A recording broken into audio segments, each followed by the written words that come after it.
जैसे कि हम जानते हैं कि कांग्रेस की महीने भर चलने वाली दिल्ली न्याय यात्रा शुक्रवार को राजघाट से शुरू हुई और ये यात्रा 70 विधानसभा क्षेत्रों को कवर करते हुए लगभग 360 किलोमीटर की दूरी तय करेगी। और इस यात्रा का नेतृत्व दिल्ली प्रदेश कांग्रेस पार्टी के अध्यक्ष देवेंद्र यादव करेंगे और इसका स्वरूप हमें छतरपुर विधानसभा में देखने को मिला। दिल्ली कांग्रेस की ओर से शनिवार को ओशाला फतेहपुर बेरी से नई यात्रा की शुरुआत की गई। छतरपुर विधानसभा क्षेत्र से यात्रा के गुजरने के दौरान अलग अलग लोगों ने कांग्रेस अध्यक्ष देवेंद्र यादव के सामने गंदे पानी, टूटी सड़कें, 2 गुने बिजली बिल का आदि समस्याओं को लेकर अपना दर्द साझा किया। दिल्ली विधानसभा चुनाव से पहले कांग्रेस पार्टी की ओर से नई यात्रा का आयोजन किया जा रहा है। यात्रा के 16वें दिन छतरपुर विधानसभा क्षेत्र में पद यात्रा निकाली गई। इस मौके पर दिल्ली कांग्रेस अध्यक्ष देवेंद्र यादव ने कहा कि पिछले 11 साल से बदहाली का दंश झेल रही है दिल्ली की जनता को न्याय दिलाने के लिए न्याय यात्रा निकाली गई है। न्याय यात्रा की लड़ाई मुश्किल जरूर है लेकिन नामुमकिन नहीं। उन्होंने कहा कि मुफ्त की रेवड़ी के नाम पर दिल्ली वालों को गंदा पानी, महंगी बिजली, महंगाई, बेरोजगारी, पेंशन, स्वास्थ्य और बदहाली की दलदल में झोंक रही है। दिल्ली के लोगों की परेशानी के लिए आम आदमी पार्टी और भारतीय जनता पार्टी जिम्मेदार है। ओशला फतेहपुर बेरी से शुरू हुई न्याय यात्रा अलग अलग क्षेत्रों से गुजरते हुए दक्षिणपुरी में समाप्त हुई और इस न्याय यात्रा के अंदर में सभी कांग्रेस पार्टी के समस्त कार्यकर्ताओं ने अपनी बयानबाजी दी। साथ साथ में देवेंद्र यादव, राजेंद्र तंवर जैसे कांग्रेसी नेताओं ने भी अपने विचारों को दिल्ली की जनता के सामने साझा किया और दिल्ली की जनता को जागरूक करने का प्रयास किया। सबसे पहले हम सुनते हैं देवेंद्र यादव द्वारा दिल्ली की जनता के सामने किस बात को रखी गई और उन्होंने क्या समझाने का दिल्ली की जनता को प्रयास किया। आइए सुनते हैं। दिल्ली के दर्द का बहुत सारा जो एक्सपीरियंस पिछले 15 दिनों में हुआ, मुझे महसूस होता है कि छतरपुर भी आज उसी दर्द से कहीं ना कहीं कर रहा है और पीड़ा में नजर आता है। मैं आप सबको ये कहना चाहता हूँ कि अब जब यह यात्रा शुरू होगी तो हम सबका फर्ज है कि हम जो आसपास के लोग हैं, चाहे वो छोटा व्यापारी है, चाहे हमारा रेडी पटरी पर काम करने वाला हमारा छोटा साथी है, कोई बुजुर्ग है, कोई गरीब परिवार से आने वाला साथी है, गांव में भी हम जाएंगे, कई गांव में जाने का मौका इस दौरान मिलेगा। तो मैं आप सबसे यही आग्रह करूंगा कि हमको जिस यात्रा में हम निकले हैं उसका मकसद है दिल्ली की पीड़ा समझ सके, दिल्ली के दुख में अपने आप को शामिल हम कर सके, ताकि आने वाले समय में एक मजबूत नीति बनाकर उन समस्याओं का हम समाधान कर सकें। मुझे खुशी है कि पिछले 15 दिन से लगातार आप लोग और हम इस दिल्ली की यात्रा कर रहे हैं और बहुत नज़दीक से हमने इस पीड़ा को महसूस किया। मुझे दर्द उस समय और ज़्यादा होता है जब कल केजरीवाल जी टीवी पर आए और उन्होंने बात करनी शुरू कर दी कि हमने फ्री की रेवड़ियाँ बांटने का काम किया। मैं सिर्फ उनसे इतना ज़रूर कहना चाहता हूँ कि केजरीवाल जी, आपने घोषणाएं तो कर दी, आपने वादे तो कर दिए थे, लेकिन क्या कभी उसकी हकीकत जानने की, ग्राउंड पर आकर उसको हकीकत से जानने की कोशिश आपने कभी की है? जैसा कि आपने देखा कि किस प्रकार से देवेंद्र यादव ने दिल्ली न्याय यात्रा को लेकर के दिल्ली की जनता को समझाने का प्रयास किया है और सच्चाई से रूबरू करवाने का प्रयास किया है। वहीं दूसरी तरफ राजेंद्र तंवर जैसे कांग्रेसी नेताओं ने, उनके साथ साथ में कई सारे कार्यकर्ताओं ने भी दिल्ली न्याय यात्रा के बारे में क्या दिल्ली की जनता को समझाने का प्रयास किया है। चलिए देखते हैं एक झलक इस और भी। आप सभी देशवासियों को यूनिट हिंदुस्तान की तरफ से अजय सिंह राजपूत का नमस्कार। साथियों, जैसे कि आपको पता है कि कांग्रेस द्वारा भारत जोड़ो यात्रा की शुरुआत की गई थी और ये यात्रा जो है भारत के प्रत्येक राज्यों से होकर के हर राज्यों में गुजरी थी। आज उसी प्रकार से एक और यात्रा प्रारंभ हो चुकी है, जिसको लेकर के कांग्रेस के प्रत्येक जो कार्यकर्ता है, प्रत्येक सदस्य हैं, वो जा रहे हैं, लोगों को जागरूक करने का प्रयास कर रहे हैं कि वाकई में सच्चाई क्या है। कहा जाता है कि सोए को जगाना आसान बात है, लेकिन जगह को जगाना बहुत मुश्किल बात है। सोई हुई सरकार है, इसलिए जगाने का प्रयास कर रहे हैं और जनता तक बात अपना पहुँचाने का प्रयास कर रहे हैं। तो उससे संबंधित आज हम बात करने का प्रयास करते हैं। जी सर नमस्कार। नमस्कार जी। सर ये भारत जोड़ो भारत न्याय यात्रा लाने की आवश्यकता क्या थी? देखिए, जिस तरीके से राहुल गांधी जी ने कन्याकुमारी से लेकर कश्मीर तक भारत जोड़ो यात्रा करी थी, और जो आपने बात कही है ना कि सोए हुए को तो जगा सकते हैं, लेकिन जो जागा हुआ है उसको जगाने में थोड़ी मुश्किलें आती हैं। तो वही काम राहुल गांधी जी ने अपनी भारत जोड़ो यात्रा के माध्यम से किया, और आज वही काम दिल्ली के अंदर हमारे दिल्ली प्रदेश कांग्रेस कमेटी के अध्यक्ष देवेंद्र यादव जी कर रहे हैं। वो दिल्ली के सभी विधानसभाओं में जा रहे हैं, पब्लिक के बीच में वो लोगों की बातें सुन रहे हैं, उनके दुख दर्द को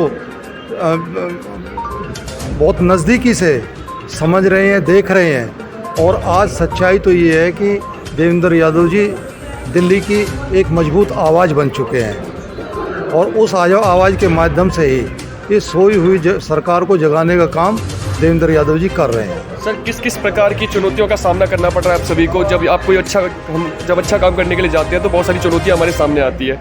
तो अभी जो आप यात्रा निकाल रहे हैं तो उसमें किस किस प्रकार की चुनौतियों का सामना कर रहे हैं? देखिए, आप देख ही रहे हैं, और आज सुबह से हमारी छतरपुर विधानसभा में जो यह दिल्ली न्याय यात्रा फतेहपुर बेरी से शुरू हुई और छतरपुर तक हमारे कई गाँव से होकर गुजरते हुए यहाँ तक आई है। और उस न्याय यात्रा में बहुत सारे लोगों से अध्यक्ष जी वो उनकी बातचीत भी हुई है, उनके दुख दर्द को समझा। लोगों ने बताया है कि लोगों को पेंशन, ओल्ड एज पेंशन नहीं मिल रही है, विधवा पेंशन नहीं मिल रही है, उसके साथ साथ राशन कार्ड नहीं बन रहे हैं। दूषित पानी ये एक बहुत बड़ी समस्या आज के समय में यहाँ पर है।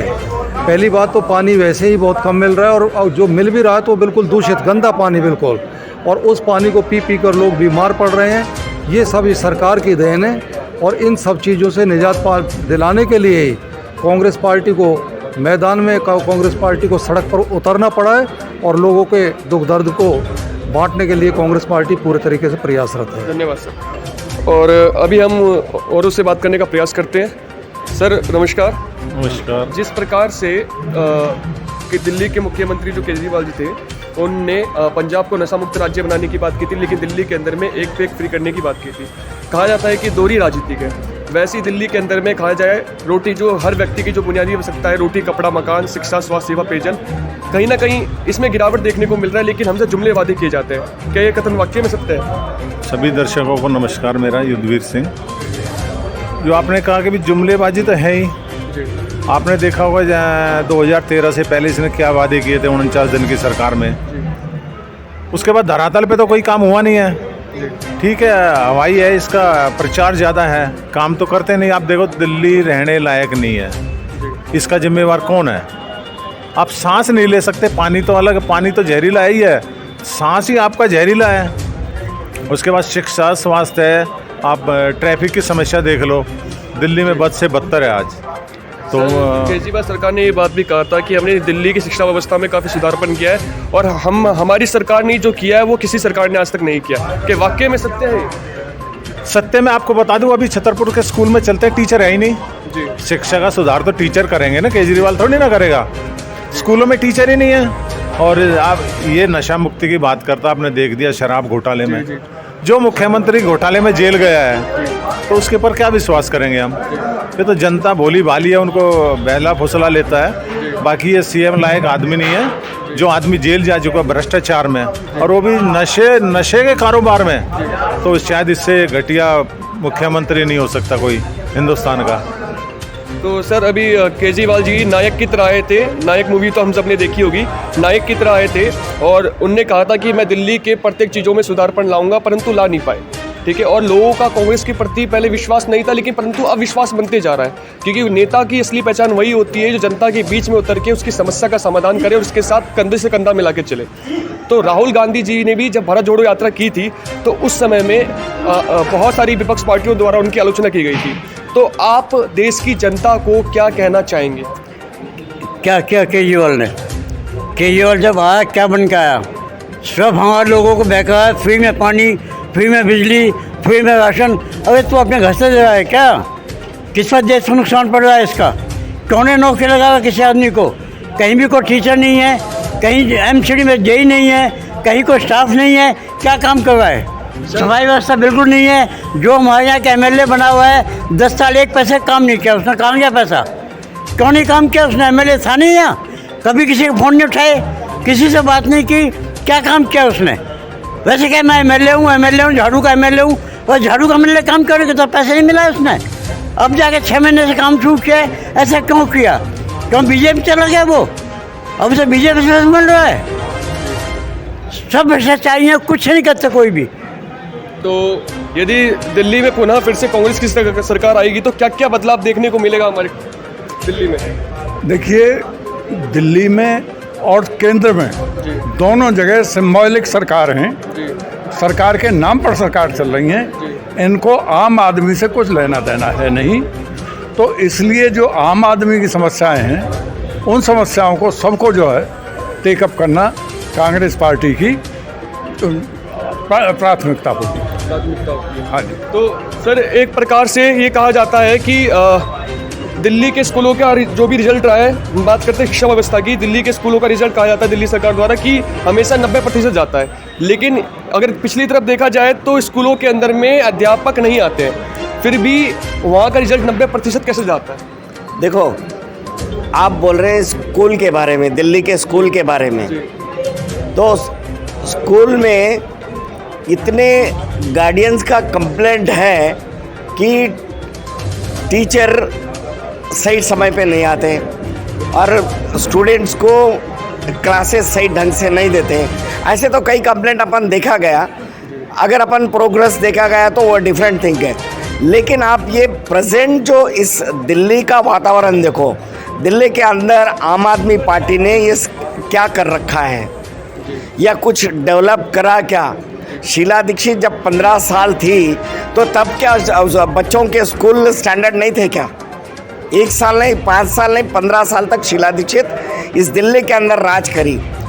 तो दिल्ली के अंदर पहली बार देखिए तो कैसे बसेस थे, ट्रांसपोर्टेशन का फैसिलिटीज़ था क्या दिल्ली के अंदर? तो सुषमा स्वराज की सरकार थी, मदन लाल खुराना की सरकार थी और सिंह की सरकार थी। उस समय ग्रीन टाइप के खटारे बस पुराने कई सालों से चल रहे वो बसेस दिल्ली शहर के अंदर, इस देश की बड़ी राजधानी है, इस देश की राजधानी है जो कि 543 पार्लियामेंटेरियन रहते और 245 राज्यसभा के मेंबर रहते, completely IAS officers, high court, supreme court, ऐसे बड़े बड़े लीडर्स यहाँ पर इस दिल्ली के अंदर प्रेजेंट है। तो उस दिल्ली का हाल इस आम आदमी पार्टी ने, और आम आदमी पार्टी के 10 साल से यानी कि शीला दीक्षित के 15 साल से पहले के क्या हाल कर रही थी।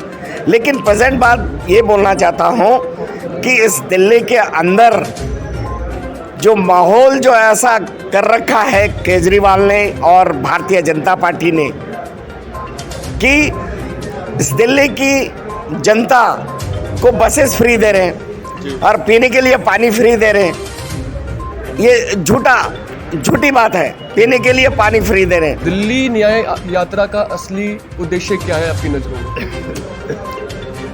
कोई भी देश लोकतांत्रिक होता है, उसमें सर्वोपरि जो है संविधान होता है। संविधान लोकतांत्रिक देश में जो है अपने देश की जनता को सर्वोपरि मानता है। और हम कांग्रेस के लोग हैं, हमने संविधान को बनाने से लेकर देश को आज़ाद कराने से लेकर के और संविधान की गरिमा को बरकरार रखते हुए हमेशा अपने देश की जनता को उसकी भावनाओं को, उसके आदर सम्मान को सदैव अग्रणी बनाते हुए अमन चैन बंधुत्व भाईचारे का पैगाम सदैव दिया है। और आज जिस तरह से भारतीय संविधान और भारतीय जनता का जिस तरह से अपमानित ढंग देखा गया है, उनके मौलिक अधिकारों से वंचित किया गया है। आज जनता और संविधान दोनों की गरिमा जिस तरह से उथल पुथल देखी जा रही है, देश की जनता, किसको मौलिक अधिकार से वंचित किया गया? देश की, दिल्ली की जनता, देश की जनता, जिसके लिए हमारे नेता राहुल गांधी जी ने कश्मीर से कन्याकुमारी तक यात्रा की, उसी पैगाम को लेकर के हमारे जो दिल्ली के अध्यक्ष है देवेंद्र भाई, जो दिल्ली प्रदेश कांग्रेस कमेटी के अध्यक्ष है, उनके नेतृत्व में आज हम दिल्ली के नेतागण आज रोडों के ऊपर है कि हम भारतीय संविधान और दिल्ली की जनता की गरिमा को बनाने के लिए हम दिल्ली की जनता के अधिकारों को, उनके मौलिक अधिकारों से किसी भी कीमत पर वंचित नहीं होने देंगे। इसके लिए हम दिन रात आवाज़ अपनी बुलंद करेंगे और इसके लिए हम लड़ते रहेंगे। तो जिस प्रकार से भगत सिंह, राजगुरु सुखदेव, नेताजी सुभाष चंद्र बोस, सभी क्रांतिकारियों ने बलिदान दिया, समर्पण का भाव रखा, जिसके कारण से आज हमें आज़ादी प्राप्त हो रखी है। लेकिन कहा जाए तो पूर्ण तरह से हमें आज़ादी प्राप्त नहीं हुई है।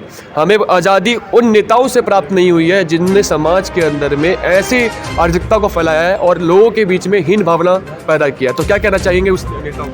मैं आपको थोड़ा सा इस यात्रा के बारे में पहले बता दूं, फिर आपके क्वेश्चन का जवाब दूंगा। अभी हमारे जो राहुल गांधी जी हैं, मेन हमारे कांग्रेस के, उन्होंने एक यात्रा की है। उसमें आपने देखा होगा कि कितनी भीड़ उमड़ के आई है। वो लोग आए हैं जिन लोगों को दर्द है। एक भी संस्थान आप ऐसा बता सकते हो कि कांग्रेस के अलावा किसी ने बनाया? लोगों को दबा दिया गया है, घर में बैठा दिया गया है। ये जो लोग आपके बैठे हैं, ये जो आज निकल के आए हैं ना, हम सारे मिलकर यही चाहते हैं कि जो आदमी दबरान है, बैठे हुए है, मीडिया में हमारी बात नहीं पहुंचती। हम आप लोगों के जो सोशल मीडिया है उसके थ्रू से अपनी बात कहना चाहते हैं। जितना भी आप देख लो, 6 सिलेंडर 3000 का हो जाओ, हम तो जब भी खरीदेंगे। क्या बात है भाई, इकोनॉमी कहाँ है? आप गरीब आदमी को तो 400 का सिलेंडर 1000 का दे रहे हो, और उसमें कुछ चंद लोग खड़े होकर और ये बकवास करते हैं कि 1000 रुपये का भी सिलेंडर को हम तो सहन करेंगे। तुम तो सहन करोगे, लेकिन जिस आदमी की आमदनी महीने की 500 रुपये 1000 है, वो कहाँ से सहन करेगा? दूसरी बात ये, मेन जो हमारा इस यात्रा का उद्देश्य वो ये है कि जो लोगों को दबा के घर में जो डरा कर बैठा दिया गया है, क्योंकि असलियत बात, जो मेन बात है, वो मीडिया के द्वारा नहीं आ रही पब्लिक तक। हमने स्कूल बना दिए, हमने ये कर दिया, हमने वहाँ कर दिया। आप अपनी बताओ, आप मीडिया से काम कर रहे हो? विदेश में जाकर आपका डंका बज रहा है, विदेश से हमें क्या लेना है? यहाँ तो हम भूखे मर रहे हैं, वहाँ डंका बज रहा है। सर, विज्ञापन है, जो दिखता है वही बिकता है मार्केट के अंदर में। तो जनता को ये भी स्पष्ट नहीं है, बस उन्हें जुमलेबाजी की है। आप विज्ञापन भी तो वही करोगे जो आदमी के लिए खतरनाक है या आदमी के लिए फायदेमंद है, उसका करोगे। जो है ही नहीं धरती पे, उसका विज्ञापन करोगे। किसान के लिए बताता हूँ, 50 किलो का जो उसकी वजन होता था वो 40 किलो कर दिया, 45 किलो कर दिया, और उसका रेट बढ़ा दिया। आटे पे कभी आपने टैक्स देखा? और हम यही तो बताना चाहते हैं पब्लिक को कि आपके ऊपर आपकी जो आर्थिक है उस पर भी टैक्स है। देखिए, आरोप और प्रत्यारोप का सिलसिला कभी ख़त्म नहीं होगा, और वाकई में सच्चाई है वो सच्चाई ही है, उसको हम स्वीकार कर सकते हैं। मैं एक ही बात लास्ट में अंतिम क्षण में बोलूँगा कि स्वयं अब जाग कर हमको जगाना देश है अपना। हमारे देश की मिट्टी हमें प्राणों से प्यारी है, यहाँ के अन्न जलवायु परम श्रद्धा हमारी है, स्वभाषा है हमें प्यारी, ये प्यारा देश है अपना। स्वयं जाग कर हमको जगाना देश है अपना। मिलते कैसी वीडियो के साथ। वीडियो अच्छी लगे तो वीडियो को लाइक कीजिए, चैनल पहले सब्सक्राइब कीजिए। जय हिंद, जय भारत।